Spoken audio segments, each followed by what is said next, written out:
নমস্কাৰ বন্ধু বান্ধৱীসকল অসমৰ ল'ৰা ছোৱালীৰ বাবে ৰেভিনিউ সাৰ্কেলত পদ খালী হৈছে 4টা ৰেভিনিউ সাৰ্কেলৰ আণ্ডাৰত আপোনালোকৰ কিমান ভেকেন্সি আছে চাই লওক হাইলাকান্দিত 36টা লালাত 60টা কাটলিচেৰাত 35টা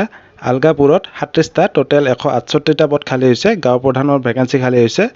ভিডিঅটো শেষলৈকে চাব ভিডিঅটোৰ গোটেইখিনি আলোচনা কৰিম কি কি শিক্ষাগত অৰ্হতা লাগিব বয়সৰ সময়সীমা কিমান বলক ভিডিঅটো আৰম্ভ কৰোঁ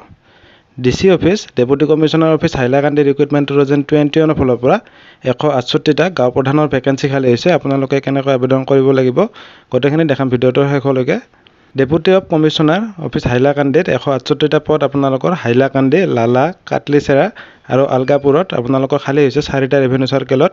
হাইলাকান্দি ডিস্ট্ৰিক্টত আপোনালোকে কেনেকৈ আবেদন কৰিব এই পদকেইটাৰ কাৰণে বয়সৰ সময়সীমা কিমান লাগিব চাই থাকক ভিডিঅটো deputy commissioner office Hailakandi recruitment vacancy আপোনালোকৰ গমাই পাইছে 168টা ভেকেন্সি আছে পদটোৰ নাম হ'ল গাঁও প্ৰধান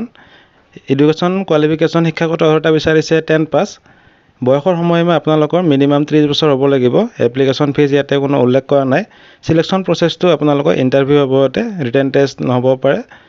আপোনালোকে কেনেকৈ আবেদন কৰিব আপোনালোকে যিখন ষ্টেণ্ডাৰ্ড ফৰ্মখন ফিল আপ কৰি আপোনালোকৰ যিখিনি ডকুমেণ্টছ আছে সেলফ এটেষ্টেড কৰি লগতে 2 কপি ফটো আপোনালোকে পঠাই দিব লাগিব আপোনালোকে যেটো ইয়াতে